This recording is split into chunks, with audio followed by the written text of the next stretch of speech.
What's going on, guys? Afflicted Gamer here with a Ghost Recon Wildlands closed beta video for you guys. So the question is, will Wildlands be worth your money and your time, or will it just be a letdown?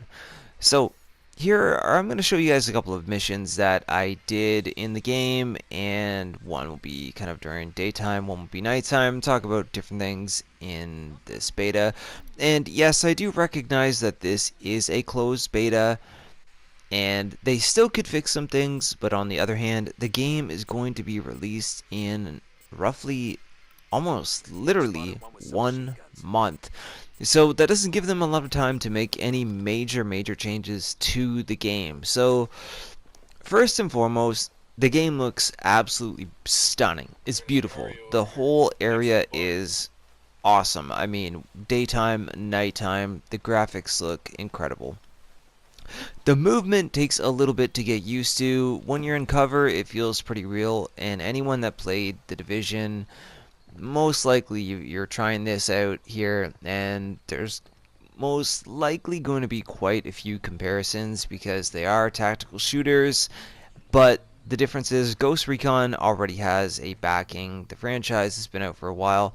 This is just different than, say, Future Soldier and things like that. So things in the game, the shooting, like I said, and the cover feel pretty good. I don't like the way that you can't just get into cover and stay in cover. You just kind of lean there, peek out, and shoot. That's kind of weird. The movement of your character feels a little bit off at times. Kind of clunky. I don't really know how else to word that. You would just have to try it for yourself. The shooting, on point for sure. Whether you're sniping, whether you're using an SMG or an assault rifle, they've got that down. They've got that on point. That feels pretty awesome.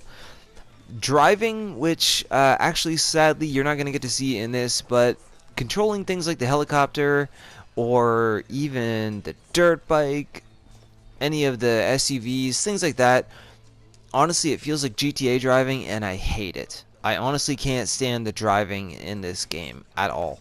So if they could take that element out, that'd be fantastic.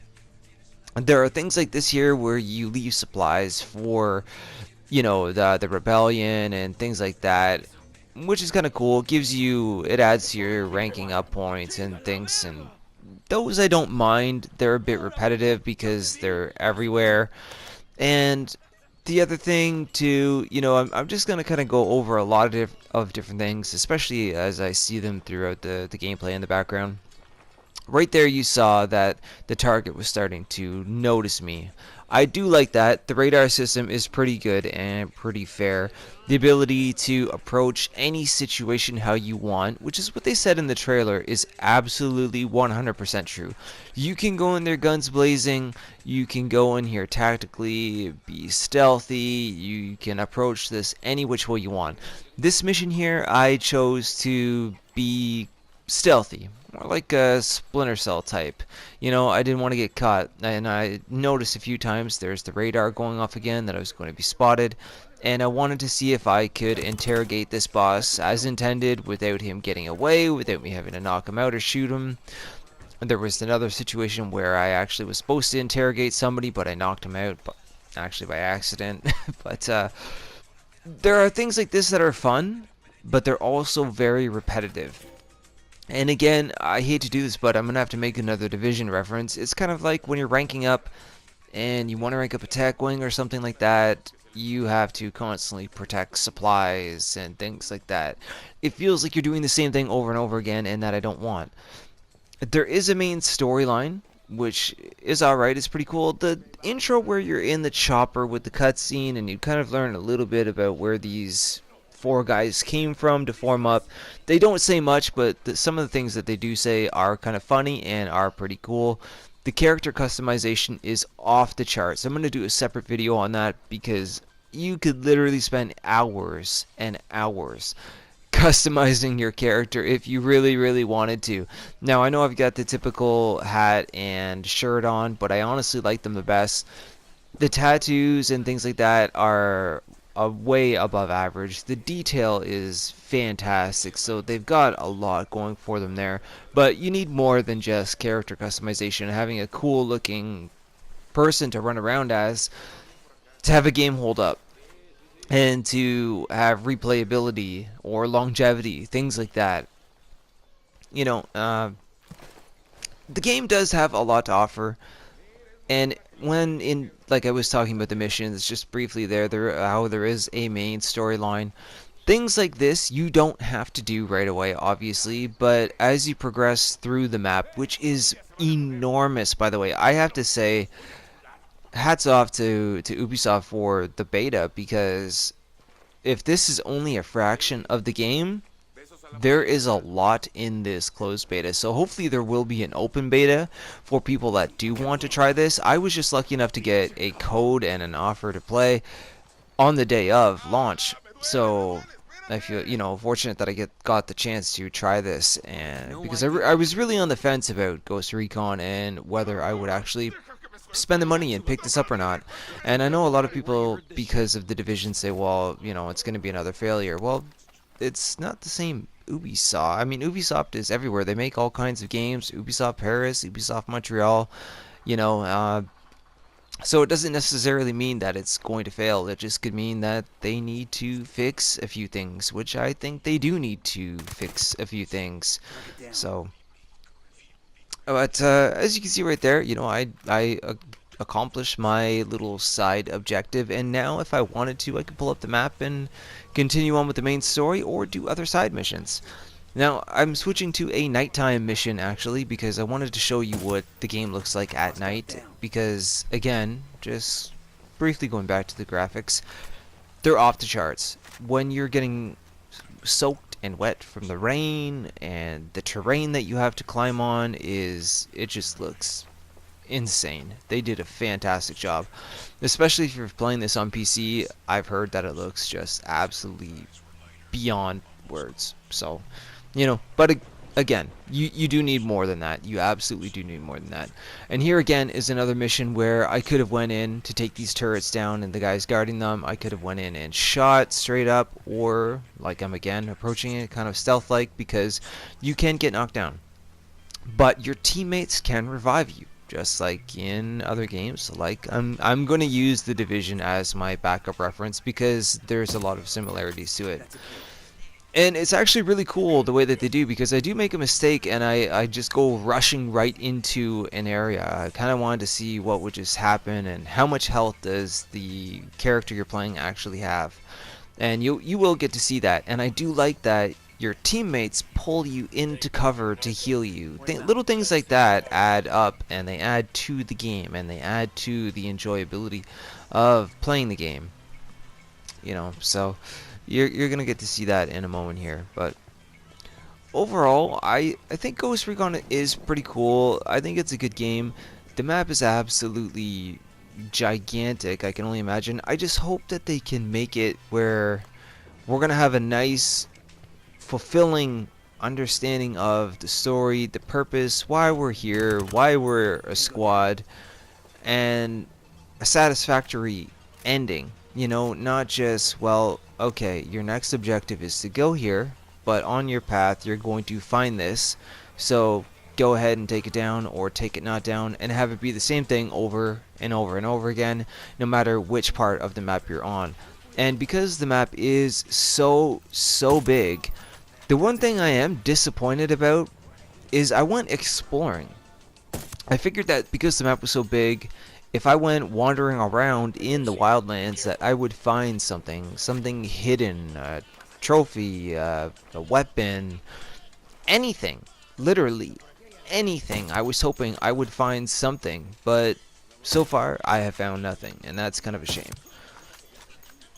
Another upside, though, I will give to the game is if you are playing with friends versus the AI teammates, it does make a huge difference, and I'm sure that that's just basically a given thing to say, and it goes for any game. But sometimes you like to approach things on your own, and there are the solo players out there, so I wanted to address both sides of that. You still can enjoy this solo. I know I did. But when my friend Kiwi, we were doing a few matches there, a few missions, I guess I should say, in here, and it was pretty cool. It was pretty enjoyable. You can stir up a hornet's nest with the Eldad, or oh gosh, I forget the name. The guys that are in purple. My gosh, I just woke up. Forgive me. And you know what? Those guys are strong, and they don't stop coming at you over and over again. But you know, if you can withstand their forces and live, it's quite a way to rank up, you know. And another thing about ranking up is you do get to rank up your weapons, your skills, and all of that. There is a huge tree that you can break down, and the way you do it, things like this right here. You find these laptops scattered, you tap up on your D-pad, and you will get a skill point acquired. And on top of that, when you are leaving supplies behind for the resistance and things like that, you will get your actual skill points. That part I'm still figuring out because sometimes I have 5, sometimes I have 10. I'll upgrade literally one thing and all my points are gone. There are other things where it'll say that it'll require 2 skill points, which are the blue, and then you'll actually have a number which is separate. I know this sounds a little bit confusing, and it's actually kind of confusing to me. It's weird. You would actually just have to see it come up on your menu, but you can get a full breakdown. I mean, your character gets tired as he runs, things like that, how fast you can revive your teammates, there are, you know, how strong your parachute is, your gunsmith, your weapon. Actually, that is a huge plus. They did a fantastic job with that. If you want to upgrade your weapon, it literally splits apart into each individual piece, and you can take out one specific piece if you want to and replace it with a better version. You can change the paint job and the way that it looks for those that are really into the cosmetic side of things, which I thought was really cool as well. You can have your gun have all different looks at once, which is really, really nice. So I do like that. And as you do things like what I did earlier and get intel out of the cartel, you will find that there are gun locations on the map. You'll have to go there, secure the area, find the crate, and then you will unlock yourself a new gun. I don't know if that's going to be the progression system for weapons in the game the whole time, but so far, based on the beta, it does seem that way.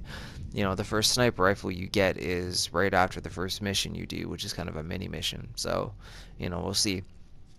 Right here is where I was referring to as well, where I got hurt. I just kind of ran right up onto that roof. I honestly thought it was cleared, and I didn't really care. I wanted to see how tough my character was at that moment, believe it or not. And you'll get to see my teammate comes, gets me, stabs me in the chest with whatever looks like adrenaline basically, and all of a sudden I'm okay. The communication between the AI is pretty cool, but again, repetitive. If they add some more lines, that will be another bonus as well. So really, overall, my opinion, Ghost Recon Wildlands is fun. There's lots to explore. I just hope that they put more in the game than the beta. And again, I am acknowledging that this is a beta, but like I said at the beginning of the video, the game is only a month away from full release. So how much can they really change in 1 month? And that's after they get all of the feedback after this weekend is over, which will literally give them 31 days. And that's also including having the game shipped out. So I don't know. Hopefully they can make some changes to the things that are, you know, a little bit clunky, like the movement system, and I don't know, but the repetitiveness. It looks like this is what we're going to get. There is no PvP, which is a bit of a downside, but that's kind of not the point. The point is a whole co-op story mission experience. So if you're into that, then I think you'll enjoy the game if you like tactical shooters, and if not, and you really like things like the Division's PvP Dark Zone or Destiny's Crucible, things like that, then maybe it might not be for you. I am going to pick up the game and give it a fair go. And that's that. So hopefully you guys enjoyed the video. If you did, please go ahead and drop a like. It helps me out a lot. And if you're new to the channel, then consider subscribing for more Ghost Recon content like this and other games like I mentioned in the video. So as always, guys, thanks for your time. Have a good day.